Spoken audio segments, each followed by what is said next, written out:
Okay, it's Henry again, and this is going to be my work in progress video for my second Master Grade Wing Gundam Zero custom. My first one I did back in, what was that, 2013, I think. And this one is a commission, so this is kit I'm painting up for somebody, and I'm going to send off to them once it's done. I've already the kit actually came to me snapped together already. The guy had already built it, and so I just broke everything down into their individual parts, got them all sorted out by colors pretty much, and I've just now finished cleaning up all the nub marks and cementing and cleaning up all the seam lines. So a lot of seam lines on this kit, a whole lot. Not a lot of big ones. The only real big seam lines are on the twin Buster rifle, but a lot of small ones on some of these joint parts. Like there's actually got a little bit of putty I need to sand on that one, but some of these joint parts for the wings, especially, and the knee joints. Also, there's a seam line on the forearm and a few on some of these armor parts as well. Ankle armor, shoulder armor. It's a seam line going down the middle of the head, so. Cleaning that up, and this is basically just going to be a copy of the box art paint job, standard color scheme, with just some light weathering on it. Going to go a little bit lighter than what I did with the Sandrock, trying to sort of perfect my weathering techniques. So, yeah, that's the plan for this guy.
Okay, so now that the paint job is done, next step is decals.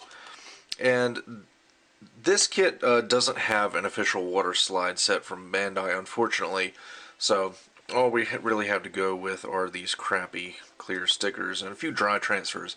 I did use the dry transfers though, so I got the ones on the wings there. There's another big one. Actually, I think, yeah, those are the... Oh, no, there was one on the Buster Rifle, which doesn't really show up very well. I don't know why they thought a gray decal on a gray part would look good, but it's there. Whatever. So for the rest of the caution markings, I'm just going with leftover water slides from previous kits. And I'm kind of trying more or less to fit the same decal scheme that is in the instruction manual. So right now I'm actually getting close to being done, and I'm just sort of going in with some of these little red caution markings. Oops, sort of tricky. There we go. No. Okay, finally.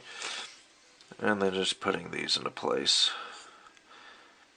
And, like, these caution markings right here weren't actually in the instructions. But I felt like the wings didn't have enough caution markings in the instruction manual, I thought, so I figured I'd add a few extra ones. Not a whole lot. I don't want to over decal the kit, because that can be really easy to do with some of these Kotoki designs, but definitely don't want to over decal the Wing Zero. Okay, so now that the decals are done, I am moving on to the wash, and basically doing the exact same wash I did on the Master Grade Sandrock Custom. Not doing all over wash, just doing a sort of rough wash on the panel lines and crevices and stuff, and then wiping it all down with a paper towel. I don't want it to be super clean, but I also don't want it to be super dirty. I'm going to do the weathering a little bit lighter than I did on Sandrock.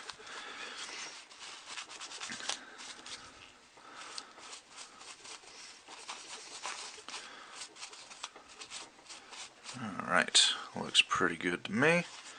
Maybe missed a bit right there. Okay. Alright. Okay, so I'm still doing the wash. One thing that I noticed was I have done this sort of lavender shading on the wings, and I really like the way it looks. But I thought that the Mr. Weathering color, which I usually use for washes and panel lines and stuff, the black would have really messed with that lavender shading, so I didn't want to panel line it with black. Actually, Mr. Weathering color makes a purple filter color, but I don't have that. But I do have some oil paints. So I got some purple oil paint. This is violet. This is just some I had in my old paint box. Mix it with a little bit of Zippo lighter fluid, and just made a nice little wash here. And really, I could do this instead of using Mr. Weathering color, because that's all this is just oil paint that's been thinned to a wash. And this is what I'm doing for the wings. Now I know it looks really dramatic right now, like, oh my god, that's so purple. But here's a part that I've already wiped down, and it definitely brings out those panel lines, but it's not too dramatic, so I'm really liking the way that's turning out. So basically purple panel lines is what I'm doing here, because I thought black would distract too much from this nice lavender shading that I've got going on here. And really you could use mineral spirits or white spirit or whatever you get in your country that you're in for thinning this, but Zippo lighter fluid, I can't seem to talk today, is a little bit less harsh, so there's less of a chance of it messing up the paint job. Alright. And just rub this down. And really you could rub it until it's completely gone. That would take a while, but the more you rub it down, the less apparent that wash is going to be. And yeah, definitely happy with that. And here I am doing the chipping. I don't think I'm going to do any pigment work on Wing Zero since I usually associate pigments with dusty ground type looking mobile suits, and Wing Zero doesn't really have that vibe, so I'm just doing a wash and chipping on him. Actually finishing up now, doing the wings.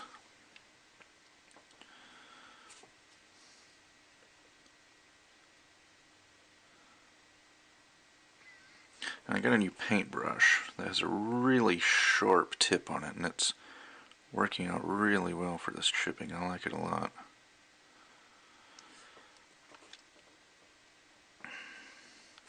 The wings are kind of tricky because they don't really have any hard edges, except for like right there.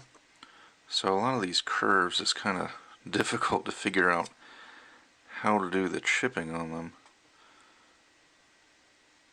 After I do the brush chipping, I'm going to go back with a sponge and do a little bit of sponge chipping here and there. So that'll kind of even things out a bit.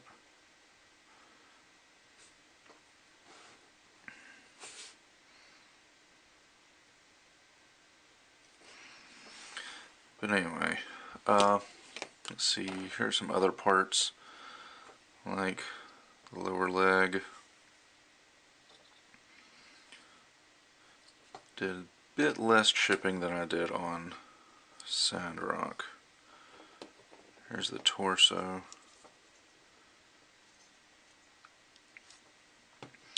Let's see, feet. Skirt armor. And the arms.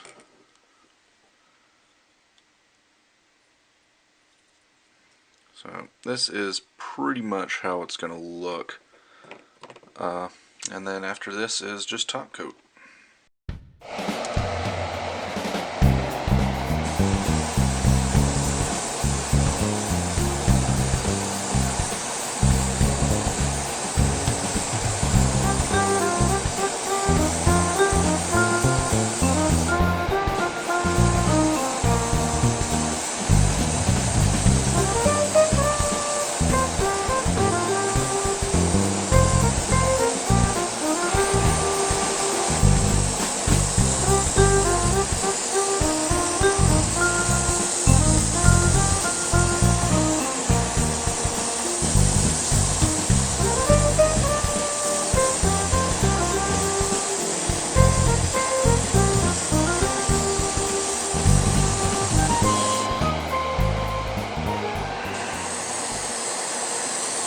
So I'm in the middle of final assembly, and one little thing I did for a couple places was I got these High-Q Parts sensor stickers. They're basically just really reflective silver stickers, and they're cut out in circles of various diameters, I think like 1 through 6 millimeters. And then I've been cutting off some pieces on the side here to make squares, so I put one of those on the search eye on the chest there, and then put this clear green part on top of that and make it a whole lot more reflective than it would have been if I just put it over that inner frame part. Now the kit itself came with a green sticker that went up under there, but it's not nearly as reflective as these things. Actually, if I take them out of the bag, you can see it's really like a mirror finish, so these are actually quite nice. And I also did the same thing for the cameras on the twin Buster rifles. If I can get the light to catch them, you can see just how really metallic those are. Really, really good stuff. Okay, and after final assembly, the Wing Zero is complete. Relatively happy with how this turned out. I really like the colors. As far as the wings go, while I was working on the kit, I was starting to get a little bit afraid that the purple tint on the wings was going to be too purple. But now that I've got everything put together and looking at it, I don't think they're too purple. I think they're just right. So I'm really happy with the way that turned out. And I think the chipping and the weathering turned out almost the way I wanted it. I don't think I did too much chipping on the wings. I think that just some of the chips are too big. The body, I don't think I really had that problem. I think the chipping on the body turned out pretty darn good. And on the beam, the Buster Rifle as well. But the wings, I think I was just getting towards the end because I did the wings last, and I might have been getting a little bit impatient wanting to get it over with. But overall, I think it looks decent. So don't see any silvering on the decal, so that's good. I know my first Wing Zero I did a few years ago had some decal silvering, which was like the only flaw on that kit. So, yeah, very, very happy with this guy. Zoom in a little bit for a few close-ups. Take this out of his hand. Little sticker, chrome sticker up under the search eye. Turned out really good. Made that nice and bright and illuminated. And did clear purple for the camera, and then clear green for the forehead camera. Well, purple for the whatever, you know what I mean. And nice clear yellow green on the wrist camera. So all the clear parts turned out good. Buster Rifle. Turned out, for some reason, the chipping color I used and the paint job on the Buster Rifle just worked really, really well together. It looks pretty good, if I do say so myself. There's the cameras on there. So, all in all, I am quite happy with this. I'm sure my client probably will be as well. And after this, I've just got one more EW Master Grade to finish for him. This guy commissioned me to do the full set of 5 Endless Waltz Gundams, all with weathering similar to this. So the Ultron and Heavy Arms Custom I did last year went to him. Sandrock Custom and Wing Zero Custom are going to him. And next up is Death Scythe Hell Custom. So that about does it for this work in progress video. And with that, I'll see you guys next time.